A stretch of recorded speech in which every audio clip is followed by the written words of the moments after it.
여호와 우리 주여, 주의 이름이 온 땅에 어찌 그리 아름다운지요. 아멘. 인류의 역사 속에는 인간의 가치를 무너뜨리는 세 가지 대표적인 흐름이 있었습니다. 찰스 다윈은 인간을 하나님이 창조하신 존재가 아니라 단지 우연히 진화한 동물로 보았습니다. 지그문트 프로이드는 인간의 사랑과 도덕조차 욕망의 산물로 해석했습니다. 칼 마르크스는 인간을 영혼이 아닌 생산과 소비를 위한 경제적인 존재로 보았습니다. 그 결과 인간은 더 이상 존귀한 존재가 아니라 동물과 욕망과 숫자로 축소되었습니다. 존귀함은 사라지고 그 자리에 허무와 불신과 계산이 들어왔습니다. 사람들은 나는 누구인가? 왜 나는 존재하는가? 라는 질문 앞에서 점점 확신을 잃어버리게 되었습니다. 그리고 인류는 그 대가를 역사 속에서 혹독하게 치렀습니다. 인간의 존엄성이 무너진 자리에서 전쟁과 이념 아래 수많은 귀한 생명들이 희생되었습니다. 인간이 존귀하지 않다고 믿는 사회가 어디로 가는지 역사는 우리에게 피로써 증언하고 있습니다. 그런데 이보다 약 3,000년 전에 들판에서 양을 치던 한 사람이 전혀 다른 노래를 부릅니다. 그는 밤하늘을 바라보며 이렇게 고백을 하죠. 사람이 무엇이기에 주께서 그를 생각하시며 인자가 무엇이기에 주께서 그를 돌보시나이까. 바로 다윗이었습니다. 그는 광활한 우주를 보며 인간의 작음을 보았습니다. 그러나 동시에 그 작은 인간을 향한 하나님의 크신 사랑을 그는 보았습니다. 그리고 그 자리에서 인간의 진정한 가치를 다윗은 발견했습니다. 오늘 본문은 우리에게도 묻습니다. 나는 누구입니까? 내 삶의 가치는 무엇입니까? 세상은 여전히 우리에게 이렇게 말합니다. 너는 아무것도 아닌 존재다. 그러나 시편의 말씀은 전혀 다른 진리를 우리에게 선포합니다. 존귀한 인생, 그것은 하나님이 우리를 부르신 이름입니다. 오늘 본문의 말씀을 통해서 존귀한 인생으로 부름받은 우리가 어떻게 살아야 할지 깨닫는 은혜의 시간이 되기를 주님의 이름으로 축복합니다. 첫째, 존귀한 인생, 하나님의 이름을 높이며 살아갑시다. 1절을 보시겠습니다. 여호와 우리 주여, 주의 이름이 온 땅에 어찌 그리 아름다운지요. 주의 영광이 하늘을 덮었나이다. 다윗은 이 시편을 시작하면서 인간이 아니라 먼저 하나님의 이름을 말하고 있습니다. 왜 그렇습니까? 인간의 존귀함은 인간에게서 시작하는 것이 아니라 바로 하나님에게서 시작하기 때문입니다. 우리는 자연을 볼 때 그 장엄함 앞에 크게 압도될 때가 있죠. 저는 작년에 나야가라 폭포를 다녀왔습니다. 주위에서 들었던 것보다, 제가 사진으로 본 것보다 그 장엄함은 정말 비교할 수가 없더라고요. 제가 그 앞에 섰을 때 너무 초라하고 작게 느껴졌습니다. 그러나 동시에 이것을 만드신 하나님을 크게 생각하게 됐고 하나님을 찬양하지 않을 수 없었습니다. 오늘 다윗도 동일한 경험을 했죠. 하늘과 땅을 바라보며 하나님의 이름이 온 땅에 가득함을 다윗은 보았습니다. 하나님의 이름이 온 땅에 있다는 것이 무엇을 뜻하는 것입니까? 이 모든 것이 하나님의 손으로 지어졌음을 의미합니다. 우리가 위대한 예술 작품을 보면 그 작품을 만든 작가를 또 떠올리게 되고 또 그에게 찬사를 보내기도 합니다. 마찬가지로 우리는 이 세상을 보며 그것을 만드신 하나님을 떠올리며 하나님 앞에 경외를 드려야 됩니다. 존귀한 인생은 세상 속에서 하나님을 보는 인생입니다. 존귀한 인생은 자연을 보면서 감탄하는 데만 머무르지 않고 그것을 만드신 하나님의 이름을 높이며 살아가는 인생입니다. 그런데 우리의 현실은 어떻습니까? 우리는 너무 바쁘게 살아갑니다. 그 삶의 분주함 속에서 하나님이 지으신 이 세상을 보면서도 우리는 그분의 손길을 느끼지 못할 때가 있습니다. 자기 자신에게 갇혀서 앞에 있는 자연을 보면서도 하나님을 우리는 보지 못할 때가 있습니다.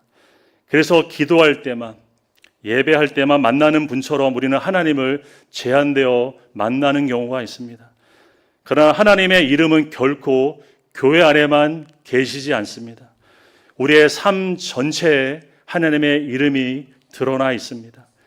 이 세상 속에서 하나님의 손길을 보는 사람은 일상 속에서도 하나님을 보고 하나님과 친밀한 교제를 누리며 살아갑니다.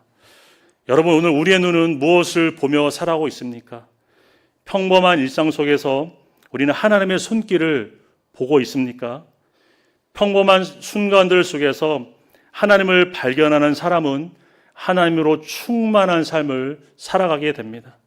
그리고 자연스럽게 하나님의 이름을 경배하며 높이며 살아가게 됩니다. 단지 기도 응답을 받을 때만 하나님의 이름을 찬송하지 않습니다. 큰 일이 내 앞에 이루어졌을 때만 하나님의 이름을 높이지 않습니다. 날마다 내 삶 속에서 역사하시는 하나님의 손길을 믿음으로 바라보며 그 이름을 경배하며 살아갑니다. 내 삶을 둘러싼 모든 것 속에서 하나님의 아름다움 우리가 믿음으로 발견하고 그 이름을 높이며 살아가는 저와 여러분 되기를 간절히 소원합니다. 계속해서 2절을 보시겠습니다. 주의 대적으로 말미암아 어린아이들과 젖먹이들의 입으로 권능을 세우시며 이는 원수들과 보복자들을 잠잠하게 하려 하심이니이다. 하나님은 단지 크고 웅장한 자연을 통해서만 자신의 영광을 드러내시는 분이 아니십니다. 연약한 존재인 어린아이와 젖먹이의 입을 통해서도 하나님의 권능을 나타내십니다. 우리는 보통 크고 위대한 것을 통해 하나님을 생각하는 경향이 있습니다. 그런데 하나님은 작은 것, 약한 것을 통해서도 자신의 이름과 자신의 영광을 드러내시는 분이십니다. 우리 주변에 하나님을 무시하는 사람들이 얼마나 많이 있습니까? 하나님을 대적하는 목소리가 얼마나 많이 있습니까? 그런데 놀라운 사실은 하나님은 그들을 잠잠하게 하시는 도구로 강한 사람이 아니라 주의 이름을 부르는 사람들을 하나님 사용하십니다.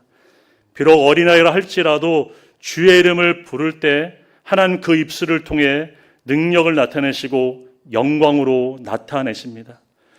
그 대표적인 사람이 오늘 시편의 저자인 다윗입니다. 이스라엘과 블레셋이 전쟁 중일 때 골리앗이 날마다 이스라엘 군대를 조롱하며 하나님을 그는 모욕했습니다. 모든 사람이 골리앗을 두려워 떨며 한 사람도 그 앞에 나서지 못했습니다. 그때 한 소년 다윗이 나섭니다. 그리고 그가 들고 나간 것이 무엇이었습니까? 사무엘상 17장 45절 이렇게 우리에게 말합니다.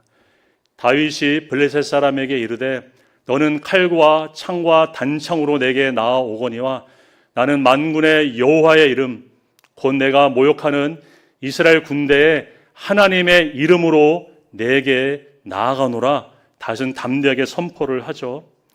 이 어린 손이 들고 나간 것은 하나님의 이름이었습니다. 그가 의지했던 것은 하나님의 이름이었습니다. 근데 결과가 어떻게 됐습니까? 그 거인 골리앗이 다윗 앞에 쓰러졌습니다. 승리는 능력의 크기에 달려있는 것이 아니라 무엇을 의지하는가에 달려 있습니다. 여러분, 우리가 삶에서 승리하지 못하는 이유가 무엇일까요? 우리가 너무 어른으로 사려고 하기 때문입니다. 무슨 말입니까? 너무 계산적으로 산다는 것입니다. 이길 수 있을 것 같으면 나서지만 손해볼 것 같으면 물러섭니다. 이기는 게임만 하고 싶어 합니다. 그러나 하나님의 능력은 그런 방식으로 일하시지 않으십니다. 하나님은 어린아이처럼 단순하고 순전하게 하나님의 이름을 붙들며 살아가는 사람을 통해서 그 영광과 승리를 하나님 나타내십니다. 우리에게 필요한 것은 더 큰 능력이 아니라, 더 철저한 계산이 아니라 어린아이처럼 하나님의 이름을 부르며 순전하게 그리고 담대하게 나아가는 믿음입니다. 존귀한 인생은 계산으로 사는 인생이 아닙니다. 하나님의 이름을 의지하며 살아가는 인생입니다.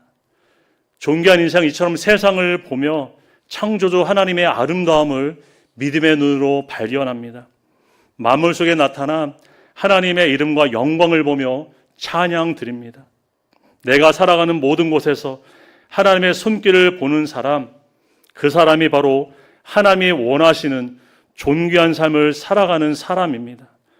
또한 존귀한 인생은 자신의 능력이 아니라 하나님의 이름만을 의지하며 살아갑니다. 어린아이처럼 결코 계산하지 않고 하나님의 이름만을 붙들며 살아갑니다. 그것이 하나님의 영광을 위한 것이라면 결코 망설이지 않고 도망치지도 않습니다. 주의 이름과 함께 담대하게 나아갑니다. 우리가 존귀한 인생으로 살아가기 위해서는 세상을 바라보는 눈이 변화가 되어야 됩니다. 세상을 볼 때 하나님을 보고 또한 삶을 살아갈 때 하나님을 의지하는 것, 그것이 바로 하나님이 원하시는 존귀한 인생인 줄 믿습니다. 우리가 이 모든 귀한 삶을 살아가는 저와 여러분 되기를 주님의 이름으로 축복합니다. 둘째, 존귀한 인생, 하나님의 위대하신 사랑을 신뢰하며 살아갑시다. 3절 말씀을 보겠습니다.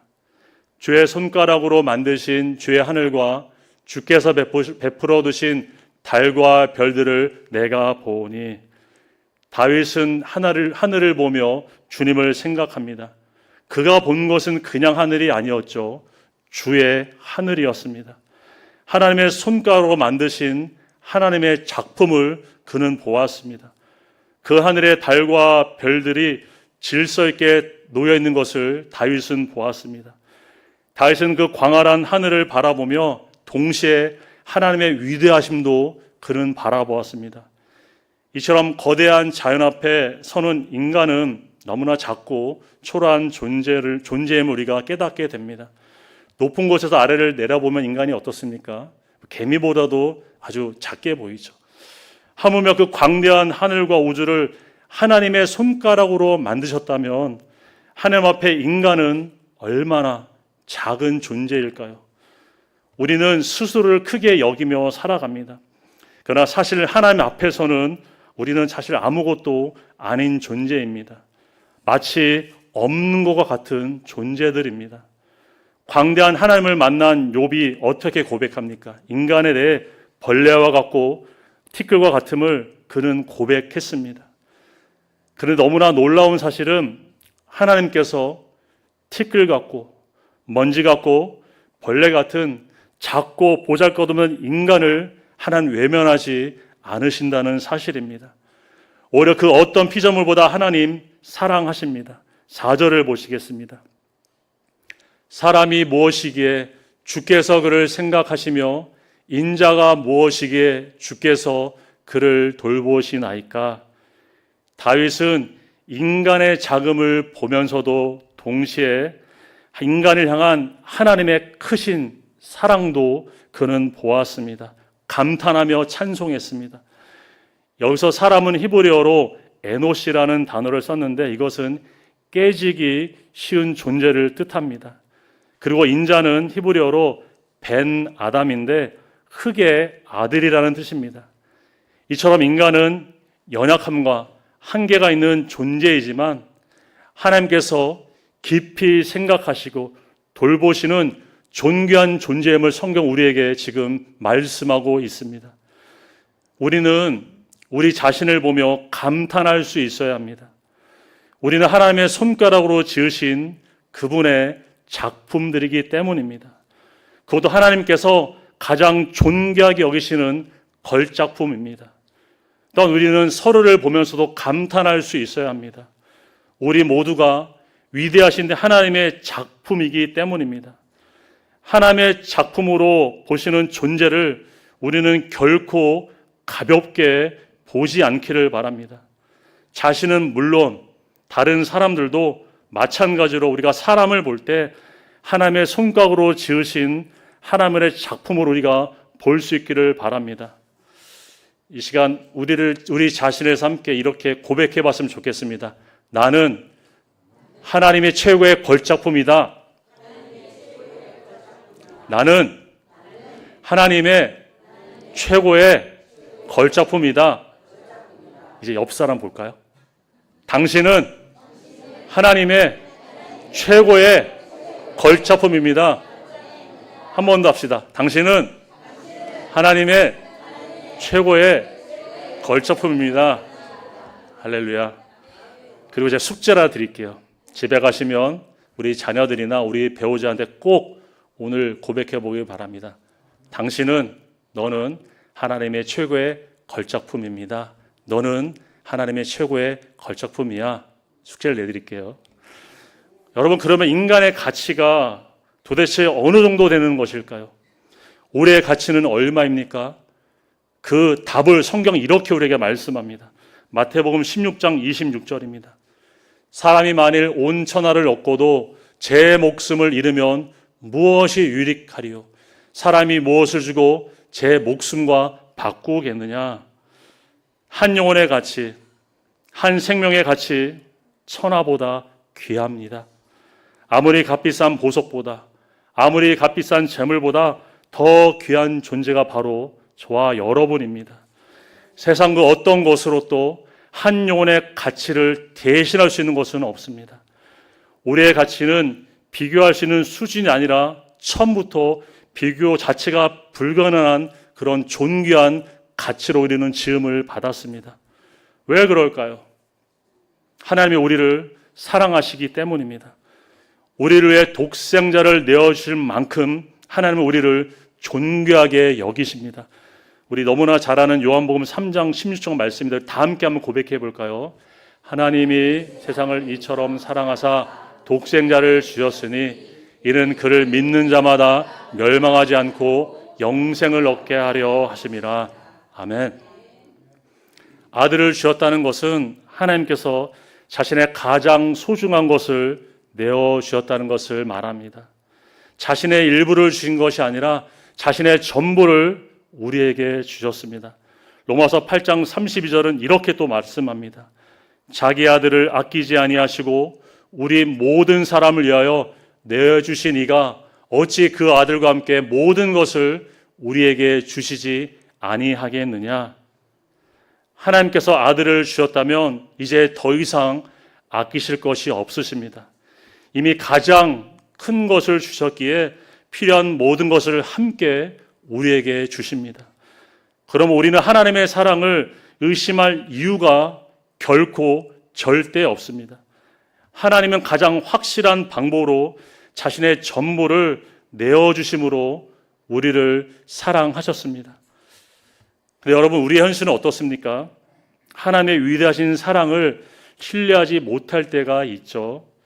기도 응답이 잘 이루어지지 않을 때 우리는 하나님의 사랑에서 흔들리기 시작합니다. 일이 뜻대로 풀어지지 않을 때 하나님의 사랑에 의심이 싹트기 시작합니다. 몸이 아프고 고난이 닥쳐올 때 하나님의 사랑이 점점 믿어지지 않습니다. 그러나 우리가 잊지 말아야 할 중요한 사실은 우리의 사랑이 하나님의 사랑을 결정하는 것이 아니라는 사실입니다. 하나님께서 이미 우리에 대한 사랑을 확증해 주셨습니다. 로마서 5장 8절은 이렇게 말씀합니다. 우리가 아직 죄인 되었을 때 그리스도께서 우리를 위하여 죽으심으로 하나님께서 우리에 대한 자기의 사랑을 어떻게 하셔서 그랬죠? 확증하셨느니라. 성경 우리에게 분명하게 말씀하고 계십니다. 하나님께서 우리를 사랑하시는 이유가 우리가 사랑받을 만한 사람이었기 때문이 아닙니다. 우리가 아직 죄인 되었을 때, 하나님과 원수 되었을 때 하나님은 우리를 위해 예수 그리스도를 보내주셨습니다. 그리고 십자가의 죽으심으로 우리를 향한 하나님의 그 크신 사랑을 확증해 주셨습니다. 그러므로 우리는 우리의 상황을 붙드는 사람이 아니라 이미 십자가에 확증된 사랑을 붙드는 사람이 되어야 합니다. 눈앞에 보이는 현실과 상황이 아니라 변하지 않는 주님의 십자가의 사랑을 우리는 신뢰하며 살아가야 합니다. 이것이 바로 존귀한 인생이 살아가는 사람의 참된 믿음의 모습인 줄 믿습니다. 여러분, 우리는 지금 무엇을 붙들고 있습니까? 보이는 상황입니까?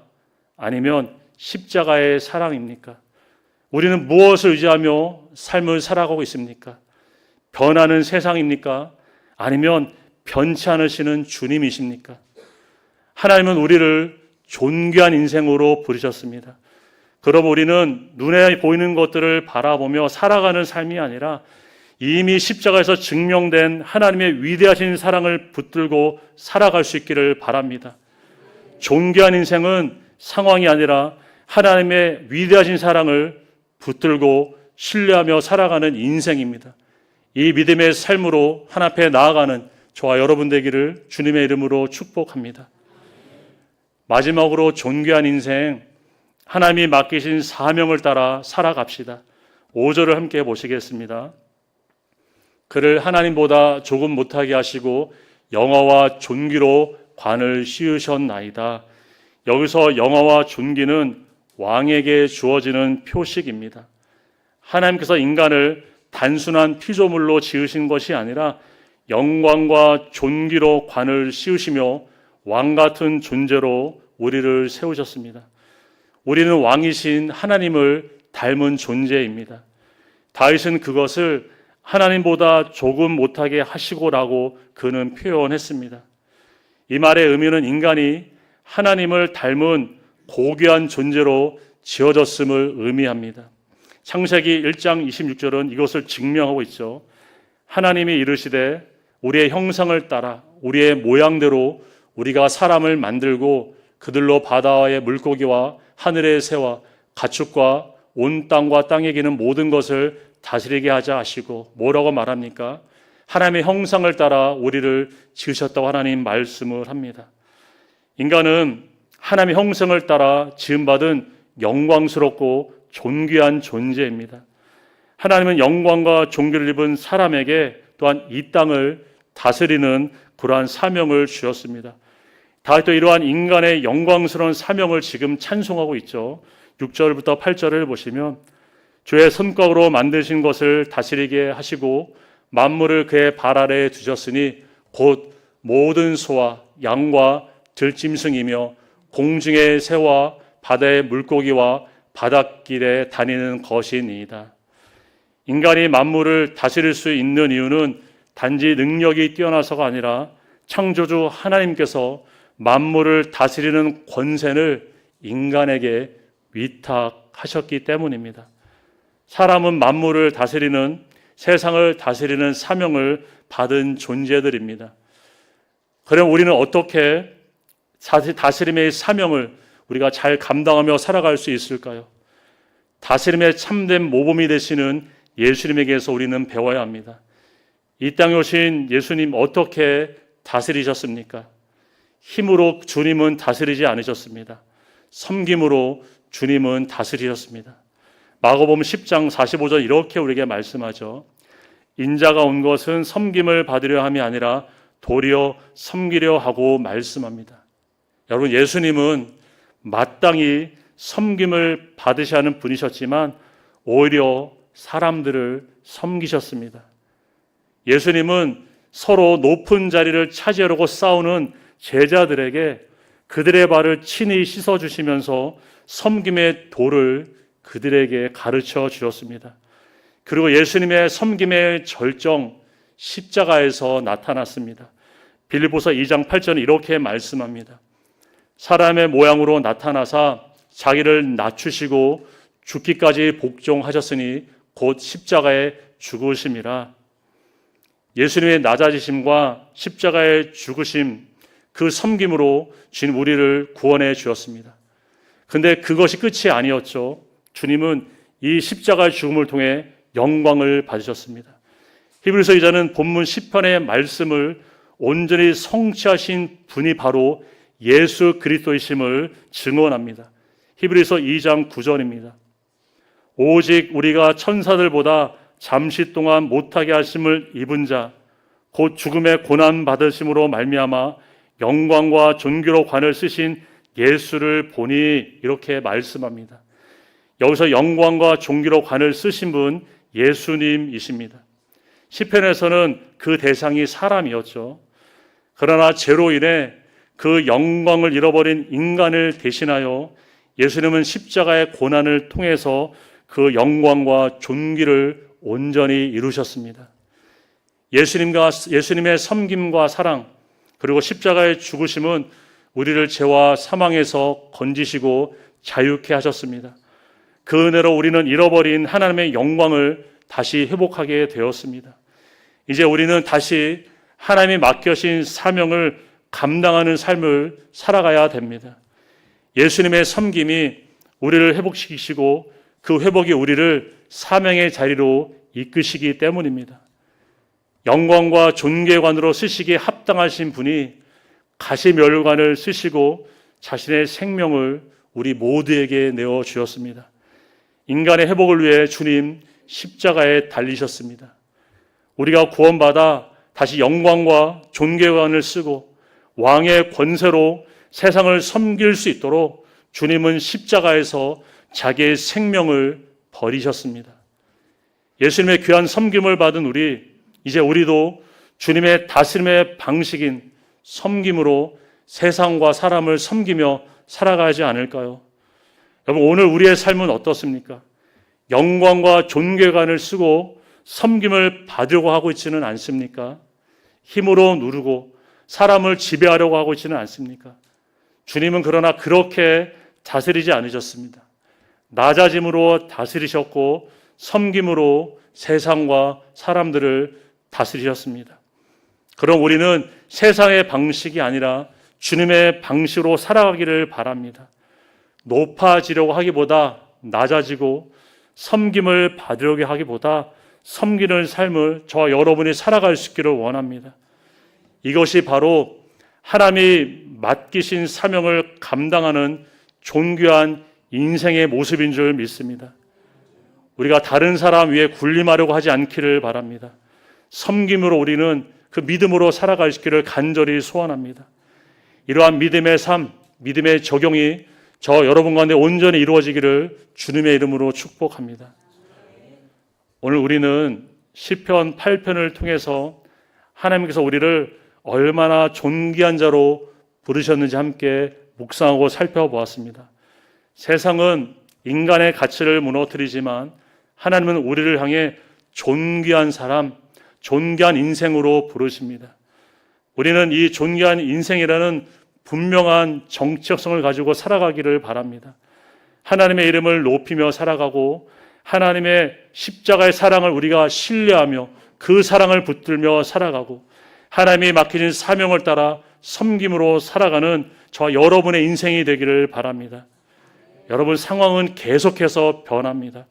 하지만 하나님의 사랑은 어제나 오늘이나 영원토록 변하지 않고 우리와 함께 하십니다. 그럼 우리는 보이는 현실과 상황을 바라보는 사람이 아니라 변하지 않는 주님과 주님의 사랑을 붙들고 살아가기를 바랍니다. 하나님이 이루신 존귀한 인생답게 살아갑시다. 하나님의 이름을 높이며 살아갑시다.